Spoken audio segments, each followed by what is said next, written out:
Hello everyone, welcome back. आज के इस वीडियो में हम डिस्कस करने वाले हैं पॉलिटेक्निक एंट्रेंस एग्जाम 2020 के बड़े ही इंपॉर्टेंट यूनिट के बारे में, जिसका नाम है trigonometry. Dear student, trigonometry polytechnic entrance exam के लिए बहुत ही इंपॉर्टेंट टॉपिक है और इस यूनिट में आप लोगों को टोटल 6 चैप्टर्स कवर करने हैं, जिसमें मैं आप लोगों को फर्स्ट चैप्टर आज पढ़ाने वाला हूँ, जिसका नाम है वृत्तीय माप। डियर स्टूडेंट, इसके पहले मैंने आपको मैथ्स के 3 चैप्टर्स कवर करा दिए हैं। अगर आप लोगों ने उसको नहीं देखा तो उसको जरूर आप लोग देख लीजिए। डियर स्टूडेंट्स, आज के इस वीडियो में हम ट्रिग्नोमेट्री को स्टार्ट करने इसलिए चल रहे हैं क्योंकि ये यूनिट सबसे ज्यादा इंपॉर्टेंट है। तो मैंने सोचा कि पहले ट्रिग्नोमेट्री की यूनिट को कवर कर लिया जाए, देन हम लोग और सारे चैप्टर्स के बारे में डिस्कस करेंगे। तो डियर स्टूडेंट्स, आज का हमारा जो चैप्टर है वो ट्रिग्नोमेट्री का ही पोर्शन, इसका नाम है वृत्तीय माप। हो सकता है आपके माइंड में एक थोड़ा सा क्वेश्चन आए, आप ये सोचें कि सर ये वृत्तीय माप त्रिकोणमिति में कहाँ से आ गया। तो डियर स्टूडेंट्स, आपको हम बताएं, ये वृत्तीय माप जो है ना वो त्रिकोणमिति का ही पोर्शन है। इसका एक नाम और होता है कोणों का मापन। जो लोग क्लास 11 पढ़े हैं उनको पता होगा, या आप लोग नहीं पढ़े हैं तो क्लास 11 की अगर आप बुक उठा करके देखेंगे तो उसमें एक चैप्टर आपको मिलेगा त्रिकोणमिति से पहले, जिसका नाम है कोणों का मापन। तो आइए हम लोग डिस्कस करते हैं स्टूडेंट्स कि इस चैप्टर में हम लोगों को पढ़ना क्या है। मैं आपको बता दूं, ये चैप्टर बहुत ही ज़्यादा इंटरेस्टिंग है और इसको काफ़ी अच्छे से मैं आपको समझाने वाला हूँ। तो वीडियो बहुत ही इंटरेस्टिंग होने वाला है। वीडियो को लास्ट तक देखें और दिए गए टास्क को जरूर आप लोग कंप्लीट किया करिए। यहाँ पर बताए गए कॉन्सेप्ट को अगर आप समझ लेते हैं तो 1 से 2 क्वेश्चन आपके पॉलिटेक्निक एंट्रेंस एग्जाम के लिए आपके हो जाएंगे, लेकिन वीडियो को पूरा देखेंगे तभी शायद आपको कॉन्सेप्ट क्लियर हो पाएगा। तो डियर स्टूडेंट्स, आइए हम लोग स्टार्ट करते हैं और आपको बताते हैं इस चैप्टर में पढ़ना क्या है। डियर स्टूडेंट्स, इस वृत्तीय माप में आपको केवल 2 ही बातें डिस्कस करनी है। नंबर फर्स्ट, कोण के बारे में आप लोग डिस्कस करेंगे। कोण क्या होता है, कोण के मापन की विभिन्न पद्धतियां क्या होती है। विभिन्न पद्धतियों का क्या मतलब है स्टूडेंट्स, आप लोग लंबाई को मीटर में नापते हो, सेंटीमीटर में नापते हो, किलोमीटर में भी नापते हो। उसी प्रकार से कोण को मापने की भी अलग अलग पद्धतियां होती हैं, उनके बारे में हम लोग डिस्कस करेंगे।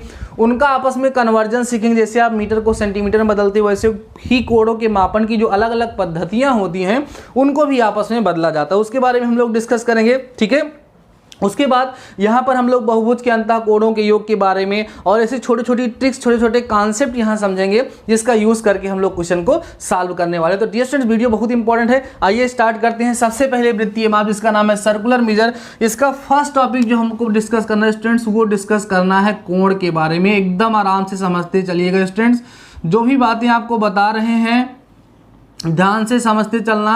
एकदम कॉन्सेप्ट आप लोगों का मैं क्लियर कर दूंगा और आपको पता है कॉन्सेप्ट क्लियर होगा देन आप लोग आसानी से क्वेश्चन को सॉल्व कर पाएंगे। देखो स्टूडेंट, जब कभी भी हमारे सामने कोण का नाम आता है तो हमारे माइंड में एक छोटा सा इस तरीके से फिगर बन जाता है। ये ठीक है, इस तरीके से बन जाता है। ठीक है, ए ओ बी जैसे हमने यहाँ पे लिख दिया, यह क्या है, कोण है। तो यहाँ पर मैं आपको क्या बताने वाला हूँ, कोण कैसे बनता है स्टूडेंट्स। इसमें ये जो दिख रहा है ना, ये पॉइंट जो है इस कोण का शीर्ष कहलाता है, जिसको आप इंग्लिश में वर्टेक्स बोलते हो। क्या बोलते हो, वर्टेक्स बोलते हो। और ये दोनों की दोनों जो होती है स्टूडेंट्स, ये रे होती है, किरण होती है। इसको एक को बोलते हैं इनिशियल रे, ध्यान समझना। एक को बोलते हैं इनिशियल, जिसको प्रारंभिक किरण बोलते हैं, और इसको स्टूडेंट्स बोला जाता है फाइनल या टर्मिनल रे। ठीक है, जिसको अंतिम किरण बोलते हैं।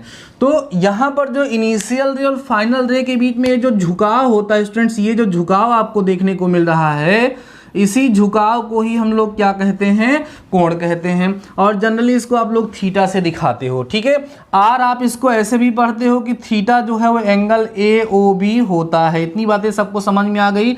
तो किन्हीं भी 2 रेखाओं के बीच का जो झुकाव होता है, उसी झुकाव को कोण कहा जाता है। ये झुकाव आता कैसे है, देखो स्टूडेंट्स, ये जो किरण आपके पास OB है, जब ये ऐसे रोटेट करती है, घूमती है, जैसे ध्यान दीजिए कि हमारे पास ये किरण OB थी। ठीक है, ये किरण OB थी, ये रोटेट की, यहाँ पहुंची तो इतना कोण बना, रोटेट करके यहाँ पहुंची, इतना कोण बना, रोटेट करके यहाँ पहुंच गई, इतना कोण बन गया। मीन्स जितना रोटेशन होगा, जितना घुमाव होगा, उतना ही कोण बनेगा। इसलिए कोण की एक छोटी सी डेफिनेशन बन जाती है, the amount of rotation is known as angle. ठीक है, चलो ये तो एंगल कोण की बात हुई, नॉर्मली सभी लोग जानते हैं। अब बात ये होती है कि जो कोण बनता है उसको मापा किस में जाता है। तो आपको याद होगा कि छोटी क्लास से ही आप लोग पढ़ते आए हैं कि कोण को हम अंश में नापते हैं। 30 अंश का कोण, 60 अंश का कोण, 90 अंश का कोण। ठीक है, लेकिन डियर स्टूडेंट्स, यहाँ पर आज के इस वीडियो में आपको हम कोणों के मापन की अलग अलग पद्धतियों के बारे में यहाँ पर सिखाने वाले हैं। वहाँ पर अभी तक केवल आप लोगों ने अंश मापन के बारे में पढ़ा था, और सारे मापन के बारे में भी मैं यहाँ पे आपको सिखाने वाला हूँ। तो आइए समझते हैं स्टूडेंट्स, अब हमारा टॉपिक है कोणों के मापन की विभिन्न पद्धतियां। ध्यान समझना, कोणों के मापन की विभिन्न पद्धतियां। कोणों के मापन की विभिन्न पद्धतियां कौन कौन सी हैं? कोण को मापने के लिए कौन कौन से मात्रक प्रयोग किए जाते हैं? डिफरेंट मेथड्स या different systems for measurement of angles. तो आपको बताएं स्टूडेंट्स कि कोणों के मापन की 3 पद्धतियां मुख्य हैं। एक को बोलते हैं स्टूडेंट खास्टिक पद्धति, ठीक है। पहली कौन सी पद्धति है? खास्टिक पद्धति है स्टूडेंट्स, और इसको बोला जाता है इंग्लिश में सेक्साजेसिमल सिस्टम। क्या बोलेंगे? सेक्साजेसिमल सिस्टम, ठीक है, इसको बोला जाता है, ठीक है स्टूडेंट्स। और सेकंड जो होता है उसको बोला जाता है सतिक पद्धति। सेकंड का नाम है सतिक पद्धति, जिसको स्टूडेंट्स हम लोग इंग्लिश में बोलेंगे सेंटिसिमल सिस्टम। सेंटिसिमल सिस्टम के नाम से इसको हम लोग जानेंगे। तीसरी पद्धति जो है स्टूडेंट्स उसको बोला जाता है वृत्तीय पद्धति, ठीक है, वृत्तीय पद्धति, जिसको स्टूडेंट्स बोला जाता है इंग्लिश में सर्कुलर सिस्टम। Circular system. तो ये कोणों के मापन की 3 पद्धतियां होती हैं जिनके बारे में हम लोगों को यहाँ पर डिटेल में डिस्कस करना है, ठीक है स्टूडेंट्स। तो आइए हम लोग फर्स्ट डिस्कस करते हैं कौन सी पद्धति? खास्टिक पद्धति। तो देखते हैं स्टूडेंट्स ये खास्टिक पद्धति हमारी क्या होती है और किस तरीके से हम लोग इसका यूज़ करते हैं, ठीक है स्टूडेंट्स। तो ध्यान समझिएगा। सबसे पहले एक छोटी सी बात हम आपको बता दें, यहाँ पर मैंने आपको बताया कि ये जो इनिशियल रे है जब ये रोटेट करती है तभी एंगल बनता है। तो स्टूडेंट्स होगा क्या कि इतना रोटेट करेगी तो इतना एंगल बनेगा, इतना रोटेट करेगी तो इतना एंगल बनेगा। मान लीजिए एंगल ऐसे ये रे ऐसे रोटेट करते करते आकर के यहीं पर मिल जाएगी, तो ये जो कोण बनता है इसको 1 टर्न कहा जाता है। क्या कहा जाता है? 1 टर्न कहा जाता है, या एक संपूर्ण कोण कहा जाता है। कहने का मतलब ये है कि जब ये प्रारंभिक किरण रोटेट करे, घूमे और घूमते घूमते आकर के स्वयं पर संपाती हो जाए, तो इस कंडीशन में जो कोण बनता है उसको एक संपूर्ण कोण या एक टर्न के नाम से जाना जाता है। बात समझ में आ रही है? अब देखो ये खास्टिक पद्धति क्या है। इस पद्धति का नाम और भी स्टूडेंट ध्यान समझिएगा, इस पद्धति को स्टूडेंट्स बोला जाता है डिग्री मेजर। क्या बोलते हैं? इस पद्धति को डिग्री मेजर के नाम से भी जानते हैं, क्योंकि इसमें कोणों का मापन डिग्री अर्थात अंश में किया जाता है। आर स्टूडेंट्स इसका एक नाम और है, इसको ब्रिटिश सिस्टम के नाम से भी जानते हैं। समझते चलना, किस सिस्टम के नाम से बच्चों? ब्रिटिश सिस्टम के नाम से भी इसको जानते हैं, क्योंकि इसको ब्रिटिश के लोगों ने बताया था, अंग्रेजों ने बताया था, ठीक है। बात समझ में आ रही है? तो हमने बताया कि कोणों के मापन की विभिन्न पद्धतियां में पहली पद्धति है खास्टिक पद्धति। विभिन्न पद्धतियों में हम पढ़ने क्या वाले हैं, मैंने आपको बताया जिस तरीके से बच्चों लंबाई को नापने के अलग अलग मात्रक होते हैं, अलग अलग पद्धतियां होती हैं, उसी तरीके से कोण को मापने के भी अलग अलग पद्धतियां होती हैं। उन्हीं के बारे में हम लोग यहाँ पर डिस्कस कर रहे हैं। तो पहली खास्टिक पद्धति है जिसको डिग्री मेजर और ब्रिटिश सिस्टम के नाम से भी जाना जाता है। डिग्री मेजर क्यों कहते हैं? क्योंकि इसमें कोणों का मापन अंश अर्थात डिग्री में किया जाता है। ब्रिटिश सिस्टम क्यों कहते हैं? क्योंकि इसकी खोज सबसे पहले ब्रिटिश के लोगों ने, अंग्रेजों ने ही इसको बताया था। तो आइए हम लोग समझते हैं कि उन्होंने क्या बताया था। डियर स्टूडेंट्स, अभी मैंने आपको समझाया कि जैसे ये कोई हमारे पास इनिशियल रे है, ठीक है, और ये रोटेट करे और रोटेट करके आकर के यहीं पर पहुंच जाए, तो इस प्रकार से बना हुआ जो कोण होता है वो क्या कहलाता है? 1 टर्न कहलाता है, या एक संपूर्ण कोण कहलाता है। बात समझ में आ रही है? अब ब्रिटिश के लोगों ने किया क्या स्टूडेंट्स? उन्होंने क्या किया, ये जो एक संपूर्ण कोण था, एक टर्न था, इसको 4 बराबर भागों में बांट दिया। कितने बराबर भागों में? 4 बराबर भागों में, 4 इक्वल पार्ट्स में सबसे पहली बार इन्होंने इसको डिवाइड किया। और जो एक भाग इन्हें प्राप्त हुआ बच्चों, इस एक भाग को इन्होंने एक समकोण नाम दिया। क्या नाम दिया? यह जो भाग आपको दिख रहा है, ये सारे के सारे भाग क्या कहलाए? एक समकोण कहलाए। ध्यान से समझना स्टूडेंट्स, क्या किया इन्होंने? एक संपूर्ण कोण को 4 बराबर भागों में बांटा, और एक छोटा सा भाग जो इन्हें मिला, इन्होंने क्या किया? उसको एक समकोण नाम दिया। इसका मतलब एक समकोण क्या होता है? एक संपूर्ण कोण का 1/4 भाग जो होता है वो क्या कहलाता है? एक समकोण कहलाता है। इतनी बात समझ में आई? उसके बाद स्टूडेंट्स इन्होंने क्या किया कि यह जो एक समकोण वाला पोर्शन था, इसको इन्होंने ऐसे 90 बराबर भागों में बांटा। कितने बराबर भागों में? 90 इक्वल पार्ट्स, ध्यान देना, और एक छोटे भाग को इन्होंने एक अंश नाम दिया था। ध्यान समझ में आ रही है आप लोगों को बात हमारी? क्या बताया? एक समकोण को इन्होंने 90 मींस 90 इक्वल पार्ट्स में डिवाइड कर दिया और एक पार्ट को इन्होंने एक अंश नाम दे दिया। इसका मतलब क्या है स्टूडेंट्स कि एक जो हमारा समकोण था, ध्यान देना, एक जो हमारा समकोण था उसको 90 बराबर भागों में बांटा गया और एक भाग को एक अंश बोला गया। इसका मतलब यहां से यह बात क्लियर हुई कि एक समकोण जो होता है वो 90 अंश के बराबर होता है। ठीक है, और आप यहां से रिजल्ट ये भी निकाल सकते हो बच्चों कि एक अंश जो होता है वो 1/90 समकोण के बराबर होता है। यहां से एक निष्कर्ष और निकलता है कि एक अंश जो होता है एक समकोण का 90वां भाग होता है। ठीक है, इतनी बात समझ में आ गई।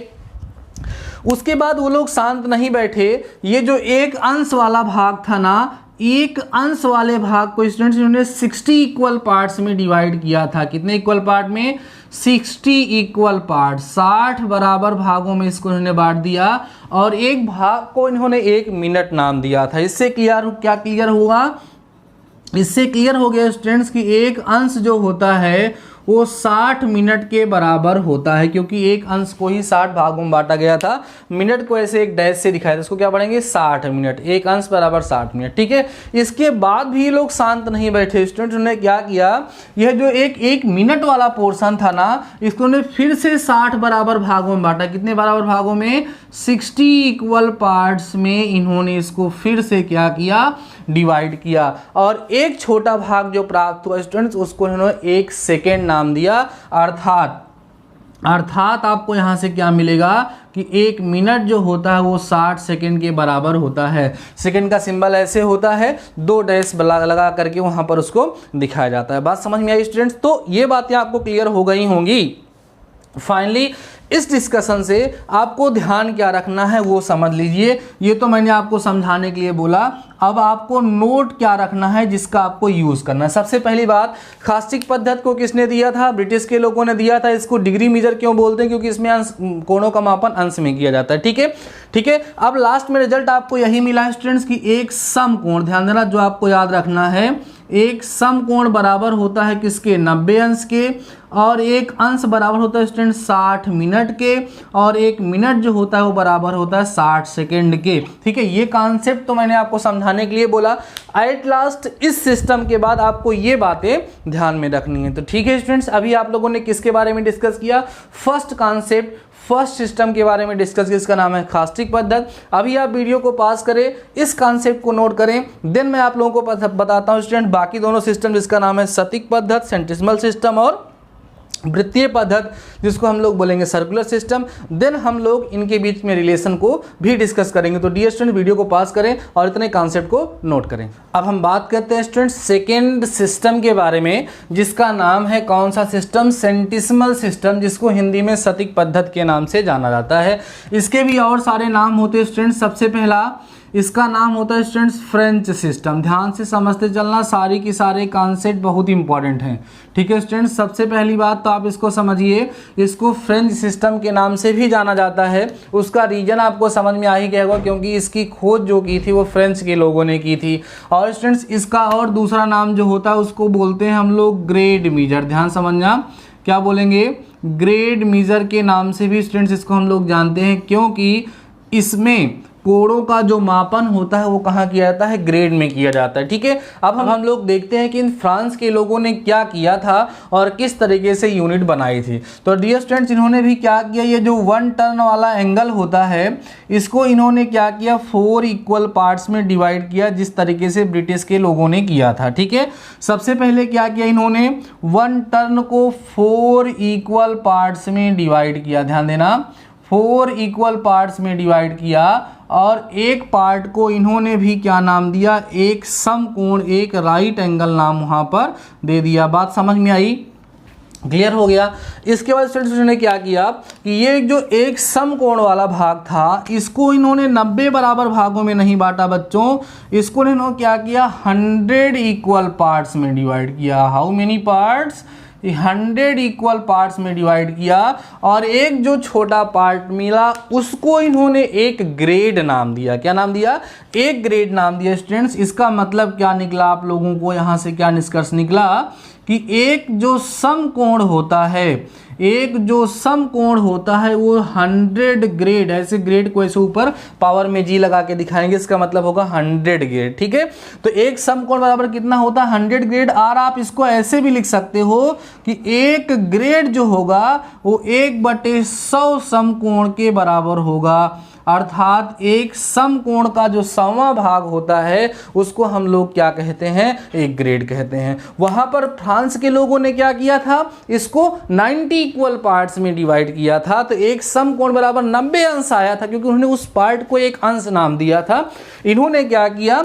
इस समकोण कोण को 100 बराबर भागों में बांटा और एक भाग को एक ग्रेड नाम दिया, इसलिए एक समकोण बराबर 100 ग्रेड हो गया, 100 ग्रेड हो गया। बात समझ में आई? इसके बाद बच्चों फिर इन्होंने क्या किया कि ये जो हमारा एक ग्रेड वाला पोर्शन था ना, इसको अगेन इन्होंने 100 पार्ट में डिवाइड किया। कितने पार्ट में? अगेन कितने पार्ट में? 100 इक्वल पार्ट्स में। फिर से इन्होंने इसको 100 इक्वल पार्ट्स में डिवाइड किया और एक पार्ट को 1 मिनट नाम दिया, अर्थात एक ग्रेड जो होगा बच्चों वो 100 मिनट के बराबर होगा। किसके मिनट के बराबर होगा? 100 मिनट के। उसके बाद फिर इस छोटे पार्ट को इन्होंने फिर से 100 इक्वल पार्ट्स में डिवाइड किया था और उसको इन्होंने 1 सेकेंड नाम दिया था, अर्थात 1 मिनट जो होगा वो 100 सेकेंड के क्या होगा? बराबर होगा। ये जो यहाँ पर हमने लिखा ये क्या है? आपका सटीक पद्धति का कॉन्सेप्ट है, जिसको आपको याद रखना है। क्या याद रखना है? यहाँ पर मैं नोट में लिख देता हूँ, आपको केवल इतनी सी बातें ध्यान रखनी जो यहाँ पर हम लिख दे रहे हैं स्टूडेंट्स। क्या क्या याद रखना है कि एक समकोण जो होगा, ध्यान देना, एक समकोण जो होगा स्टूडेंट्स वो किसके बराबर होगा? 100 ग्रेड के बराबर होगा।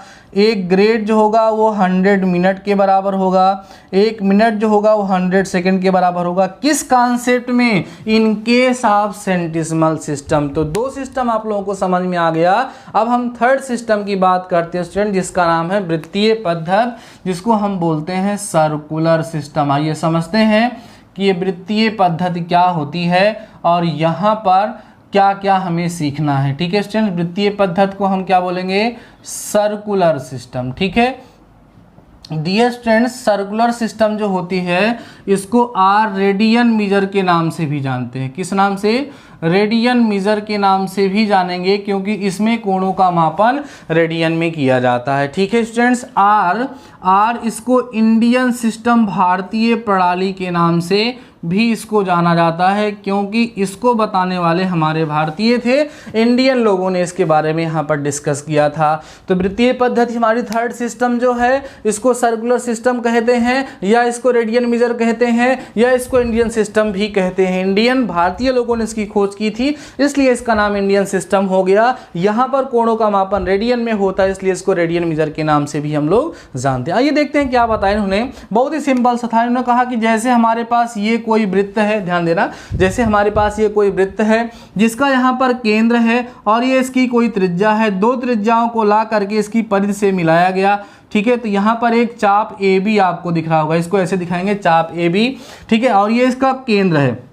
उन्होंने कहा कि मान लो इस त्रिज्या की लंबाई r हो और इस चाप की लंबाई भी r हो। इसका मतलब क्या हुआ स्टूडेंट्स? इसका मतलब ये हुआ कि जो चाप की लंबाई है उस वृत्त की त्रिज्या की लंबाई के बराबर है। देन उन्होंने बताया कि इस केंद्र पर जो कोण बनेगा, इस कोण को 1 रेडियन कहा जाएगा। क्या कहा जाएगा? 1 रेडियन कहा जाएगा, और इसको ऐसे 1 की पावर c से दिखाया जाएगा। रेडियन का सिंबल होता है, जैसे 22/7 लिख के ऐसे लिख दिए, इसका मतलब 22/7 रेडियन हो जाता है। ठीक है, तो डेफिनेशन बन गई, किसी भी वृत्त के केंद्र पर, किसी भी वृत्त के केंद्र पर उसकी त्रिज्या के समान लंबाई के चाप द्वारा आंतरिक कोण 1 रेडियन कहलाता है। मतलब क्या हुआ? जैसे मान लो स्टूडेंट्स कि हमारे पास एक वृत्त है, ये इसका केंद्र है, ये त्रिज्या 5 है और ये 10 है। सॉरी, ये मान लो आपको इसको भी क्या ले लिए 5, लंबाई त्रिज्या और चाप की लंबाई बराबर है, तो यहाँ कितना कोण बनेगा? 1 रेडियन बनेगा। ऐसे और ले लिए, मान लो ऐसी त्रिज्या 10 है, ये 10 है, चाप भी 10 है, कितना कोण बनेगा? 1 रेडियन कोण बनेगा। अब तुरंत आपके माइंड में डाउट आ रहा होगा, लेकिन सर हमेशा ऐसा थोड़ी ना होगा, कभी कभी ऐसा भी हो सकता है कि हमारे पास ये केंद्र है, ये त्रिज्या 5 हो गई और चाप की लंबाई 10 हो गई। या मतलब चाप की लंबाई अगर त्रिज्या की लंबाई के बराबर नहीं हुआ तो उस केस में हम लोग किस तरीके से कोण को ज्ञात करेंगे, तो उसके लिए एक छोटा सा फार्मूला है जो आप लोग नोट कर लेंगे। डियर स्टूडेंट्स, मान लो ये कोई आपका वृत्त है, ये इसका केंद्र है, त्रिज्या की लंबाई r है और इस चाप की लंबाई l है। ध्यान देना, त्रिज्या की लंबाई r है, चाप की लंबाई l है और यहाँ पर कोण थीटा बन रहा है। स्टूडेंट्स, तो थीटा को निकालने का फार्मूला होता है L/R। क्या फार्मूला होगा? Theta is equal to L/R formula होता है। लेकिन ध्यान रखना स्टूडेंट्स कि यहाँ पर जो थीटा की वैल्यू निकलेगी वो हमेशा रेडियन में होगी। बाद में उसको हम अंश में बदलना चाहेंगे तो बदल लेंगे। इतना समझने के साथ साथ एक कॉन्सेप्ट और आप लोग यहाँ पे ध्यान रखेंगे स्टूडेंट्स कि एक समकोण जो होता है, एक समकोण जो होता है बच्चों, वो π/2 रेडियन के बराबर होता है। इसको भी आप लोग ध्यान रखिएगा। ठीक है, इतने कॉन्सेप्ट आपको समझ में आ गए होंगे। तो वृत्तीय पद्धति में दो कॉन्सेप्ट आपको ध्यान रखना है, एक समकोण बराबर π/2 रेडियन होता है और थीटा इक्वल टू L/R होता है। थीटा क्या है? केंद्र पर बना हुआ कोण है, L क्या है? चाप की लंबाई है, R क्या है? त्रिज्या है। ठीक है स्टूडेंट्स, इतने कॉन्सेप्ट आप लोग समझ गए होंगे। अब हमारा कॉन्सेप्ट है students relationship between degree, grade and radian, मतलब अंश। ठीक है, ग्रेड और रेडियन में क्या संबंध होता है, इनको आपस में किस तरीके से बदला जा सकता है। आपके एग्जाम में अंश को रेडियन में बदलने के लिए या रेडियन को अंश में बदलने के लिए बहुत ज़्यादा पूछा जा सकता है। अभी हम उसके बेसिस पे क्वेश्चन भी सॉल्व करें, तो अभी वीडियो को पास करें, इतने कॉन्सेप्ट को नोट करें, देन हम लोग समझते हैं कि अंश, रेडियन और ग्रेड में क्या संबंध होता है। अब बात करते हैं स्टूडेंट्स अंश, रेडियन और ग्रेड में संबंध। मतलब अंश को रेडियन में कैसे बदलेंगे, रेडियन को अंश में कैसे बदलेंगे या ग्रेड में कैसे बदलेंगे। वैसे ग्रेड में बदलने के लिए कभी भी एग्जाम में नहीं आता है, लेकिन जो कॉन्सेप्ट मैं आपको बताने वाला हूँ उसकी हेल्प से आप किसी को किसी में बदल सकते हैं, कोई प्रॉब्लम नहीं है। आइए देखिए कॉन्सेप्ट को यहाँ पर डिस्कस करते हैं स्टूडेंट्स। आप यहाँ पे कहोगे सिंस, आपको मैंने पढ़ाया अभी ध्यान रखो स्टूडेंट्स की एक समकोण जो होता है, एक समकोण जो होता है वो π/2 रेडियन के इक्वल होता है। अभी मैंने आपको सिखाया। ठीक है, और क्या बताया इसके पहले स्टूडेंट्स की एक समकोण जो होता है, एक समकोण जो होता है स्टूडेंट्स वो किसके बराबर होता है? 90 अंश के बराबर होता है। ये भी मैंने आपको सिखाया। साथ ही साथ स्टूडेंट्स अभी आप लोगों ने ये भी सीखा कि एक समकोण जो होता है स्टूडेंट्स वो किसके बराबर होता है? वो बराबर होता है 100 ग्रेड के। ये 3 कॉन्सेप्ट अभी आप लोगों ने सीखा है। ठीक है, अब आप देख सकते हैं कि यहाँ पर जितने भी यूनिट्स लिखे हुए हैं उसमें सबका लेफ्ट हैंड साइड क्या है? इक्वल है। तो राइट हैंड साइड भी हमारा इक्वल हो सकता है। तो यहाँ पे आप कह सकते हो अर्थात, ध्यान देना बच्चों, क्या लिख सकते हो? अर्थात इसका मतलब ये हुआ कि π/2 रेडियन जो है वो इक्वल होना चाहिए 90 डिग्री के और ये इक्वल होना चाहिए 100 ग्रेड को। अब जिनके बीच में आपको रिलेशन को बनाना है उनको इक्वल करो। अब आप यहाँ बोलोगे स्टूडेंट्स क्या? यदि π/2 radian is equal to 90 degree then this implies that pi radian is equal to 180 degree. हम तो कहेंगे यही याद रखो, pi radian is equal to 180 degree. इसी से सारा कॉन्सेप्ट आपका क्लियर हो जाएगा। कैसे? 1 रेडियन इक्वल होगा 180 बाई पाई डिग्री के। इसका मतलब अगर रेडियन को डिग्री में बदलना होगा तो 180 बाई पाई से आप क्या कर दोगे? मल्टीप्लाई कर दोगे। ठीक है स्टूडेंट्स, आर देखो यहाँ पर अगर वहाँ से 1 डिग्री निकालोगे तो 180 नीचे जाएगा, तो π/180 रेडियन यहाँ से आपको मिल जाएगा। तो डिग्री को रेडियन में बदलना होगा, π/180 से मल्टीप्लाई कर दोगे। रेडियन को डिग्री में बदलना होगा तो 180 बाई पाई से आप मल्टीप्लाई कर दोगे। आराम से आपका कॉन्सेप्ट वहाँ पर सॉल्व हो जाएगा और आपका आंसर मिल जाएगा। स्टूडेंट्स अगर मान लो अंश को आपको ग्रेड में बदलना है तो क्या करोगे? यहीं से रिलेशन बनेगा 90 डिग्री इक्वल टू 100 ग्रेड ना, तो 1 degree is equal to 100 by 90 grade. वैसे कभी पूछा नहीं जाता है, लेकिन कभी भी आपसे पूछा जाता है तो हमारे इसी कॉन्सेप्ट को आप ध्यान रखेंगे। तो इस कॉन्सेप्ट की हेल्प से आप किसी को किसी में भी कन्वर्ट कर सकते हैं, वहाँ पर कोई प्रॉब्लम नहीं होगी। बहरहाल हमारे सिलेबस में अंश और रेडियन के बारे में ही डिस्कस किया गया है। तो इसके बेसिस पे एक क्वेश्चन मैं आपको सॉल्व करके दिखाता हूँ। बहुत ही नॉर्मल सा क्वेश्चन लूँगा।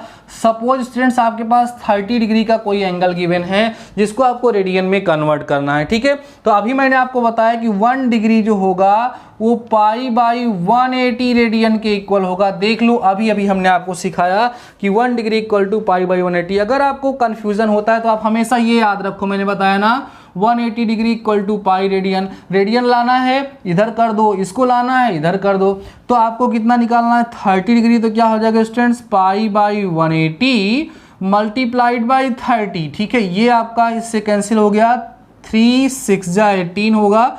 तो 30 डिग्री जो होगा स्टूडेंट्स वो π/6 रेडियन के इक्वल हो जाएगा। इस तरीके से आपने क्या किया, 30 डिग्री को रेडियन में चेंज कर दिया। अब सपोज करो आपको एक गिवन है π/4 रेडियन और इसको कह रहा है कि कहाँ कन्वर्ट कर दो, आप डिग्री में कन्वर्ट कर दो। तो कैसे कन्वर्ट करोगे, आप कहोगे सिंस स्टूडेंट्स 1 रेडियन जो होता है वो किसके इक्वल होता है, 180/π डिग्री के इक्वल होता है। देयरफॉर आपको π/4 रेडियन को कन्वर्ट करना है। तो 180/π इंटू π/4 हो जाएगा। पाई से पाई कैंसिल हो गया, इसको काटो स्टूडेंट्स, 4 4 जा 16, 4 5 जा 20। ठीक है, तो π/4 रेडियन जो होगा स्टूडेंट्स वो 45 डिग्री के इक्वल हो जाएगा। तो ये होता है कॉन्सेप्ट। बात समझ में आई? तो ये सारे के सारे कॉन्सेप्ट अब आप लोगों को समझ में आ गए होंगे। तो सारे कॉन्सेप्ट को नोट करते हुए अब हम लोग आगे बढ़ते हैं। तो वीडियो को पास करें, इतने कॉन्सेप्ट को नोट करें, देन हम आप लोगों को कुछ ट्रिक्स बताते हैं, फिर हम लोग आगे बढ़ते हैं। तो वीडियो को पास करें और इसको नोट करें। अब हम बात करेंगे स्टूडेंट्स कुछ इंपॉर्टेंट कॉन्सेप्ट के, और इन्हीं कॉन्सेप्ट पर एग्जाम में क्वेश्चन बहुत ज्यादा पूछे जा रहे हैं। तो आइए समझते हैं कौन सा कॉन्सेप्ट है। स्टूडेंट्स हम लोग यहाँ बात करेंगे बहुभुज के कोणों का योग। पहले तो आप लोग जान लो बहुभुज क्या होता है। जैसे आपने पढ़ा त्रिभुज चतुर्भुज, वैसे बहुभुज का मतलब जिसमें 4 से अधिक भुजाएं होंगी उसको हम बहुभुज बोल सकते हैं। पंचभुज, खठभुज आप लोग जानते हैं ना। तो उन्हीं के कोणों के योग के बारे में हम लोग यहाँ डिस्कस करेंगे। तो जब कोई बहुभुज बनेगा बच्चों, जैसे ये बहुभुज बन गया, ठीक है, तो इस बहुभुज में 2 तरह के कोण होंगे, एक अंदर होंगे और एक बाहर होंगे। तो पहले हम यहाँ बात करेंगे अंतः कोणों का योग। जो बहुभुज के जितने भी कोण होंगे उन सभी के कोणों का योगफल कितना होगा, उसका फार्मूला होता है 2n-4 इंटू 90 डिग्री। या जब इसमें 2 कॉमन ले लोगे बच्चों, जाके 90 मल्टीप्लाई होगा 180 डिग्री हो जाएगा। और इस 180 डिग्री को आपको पता है हम पाई रेडियन कह सकते हैं। तो इसको हम लिख सकते हैं n-2 पाई रेडियन या n-2 इंटू 180 डिग्री। जब वहां पे डिग्री में ऑप्शन रहेगा तो डिग्री में फाइंड करेंगे, और रेडियन में ऑप्शन रहेगा तो हम लोग रेडियन में फाइंड करेंगे। बात समझ में आ रही है? जहां n क्या है उस बहुभुज की भुजाएं हैं। ठीक है, बात समझ में आ रही है स्टूडेंट्स? ये फार्मूला आप चतुर्भुज में भी अप्लाई कर सकते हो। देखो कैसे, आपको पता है कि चतुर्भुज में कितनी भुजाएं होती हैं, 4। और यहां पर रख करके देखो आपको क्या मिलेगा बच्चों।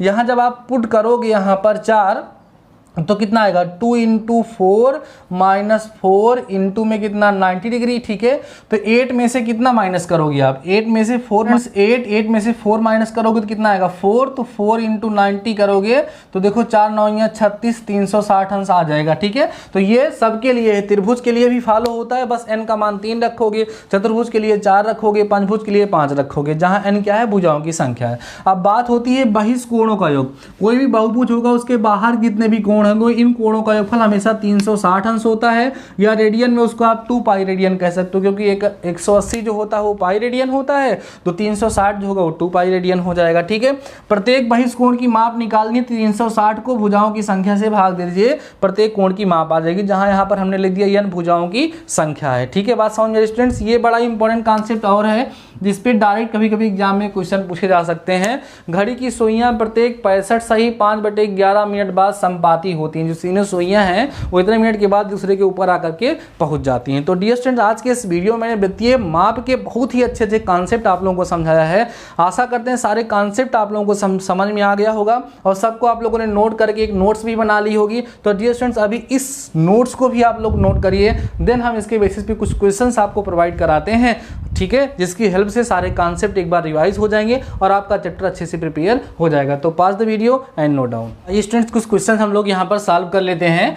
फर्स्ट क्वेश्चन यहाँ पर जो हमने लिखा है स्टूडेंट्स वो क्या है, कह रहा है एक त्रिभुज का एक कोण 3π/10 है, मतलब ये रेडियन में है। दूसरा कोण 66 अंश है, तो तीसरे कोण की माप होगी। और देखो आंसर भी रेडियन में ही आ रहा है। ठीक है स्टूडेंट, तो हम किस तरीके से इसको सॉल्व करें, पहले उसको रेडियन को हम अंश में बदल लेते हैं। ठीक है, देखो कैसे, देखो स्टूडेंट्स यहाँ पर हमारा जो 3π/10 दिया है इसको हम अंश में बदलेंगे तो कितना आएगा।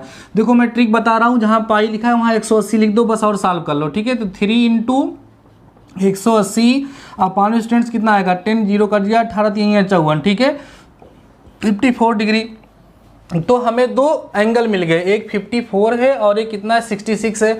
मान लेते हैं तीसरा एंगल स्टूडेंट्स कितना है, x डिग्री है। तो आपको पता है त्रिभुज के तीनों कोणों का योगफल जो होता है वो कितना होता है, 180 अंश होता है। ठीक है बच्चों, तो x प्लस जब इसको आप जोड़ोगे 6 4 10 और 6 5 11 1 12 120 हो जाएगा बराबर 100। तो x बराबर आप देखेंगे तो 60 अंश आएगा। ठीक है बच्चों, बात समझ में आ रही है, 60 अंश आ गया। अब आपको क्या करना है, सिंपल से इसको रेडियन बदलना है। तो 180 से भाग दे दो आराम से, तो कितना हो जाएगा 60 बटे 180 कर दोगे, कट जाएगा 6 का 18। ठीक है, तो कितना आएगा आपके पास, यहाँ पर पाई लगा देते हैं, पाई बटे 180 से भाग देते हैं ना।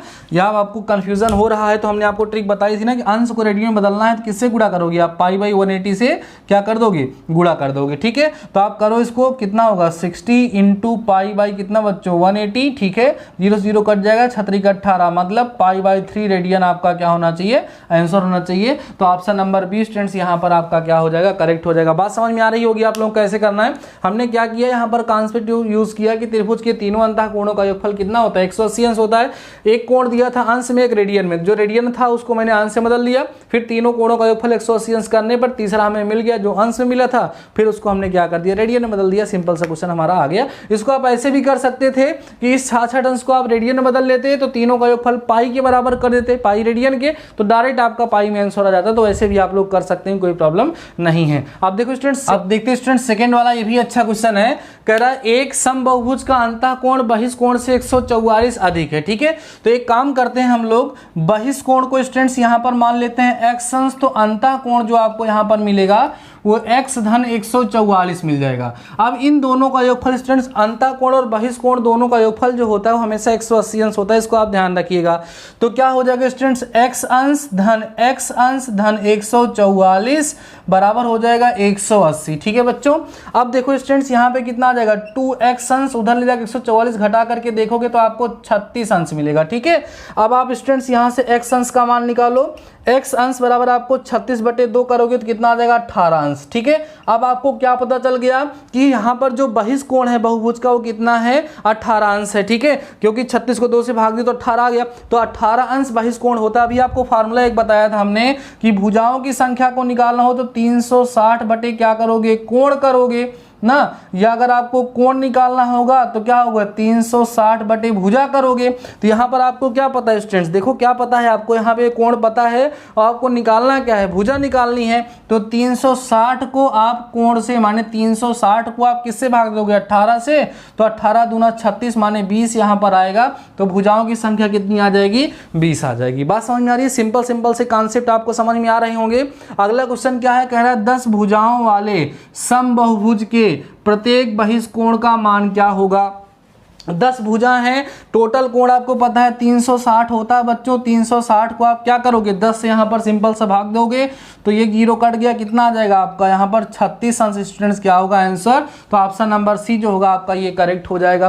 तो अभी आप लोगों ने देखा स्टूडेंट्स कि यहाँ पर मैंने केवल 3 ही क्वेश्चन आप लोगों को कराए, क्योंकि अब सारे के सारे क्वेश्चन एकदम एक ही जैसे हैं, उसमें कोई नया लॉजिक यूज होने वाला नहीं है। तो आशा करते हैं कि बाकी सारे क्वेश्चन को आप लोग सॉल्व कर लेंगे, आपको कोई भी समस्या नहीं होगी। अभी स्टूडेंट्स आप लोग वीडियो को पास करें, फिर मैं आपको एक आध दो क्वेश्चन दे देता हूं टास्क के फॉर्म में, इसको आप लोग कंप्लीट करके कमेंट सेक्शन जाकर के मुझे बताएंगे। तो वीडियो को पास करें और इन क्वेश्चन को नोट करें जो कि बहुत ही इंपॉर्टेंट क्वेश्चन है।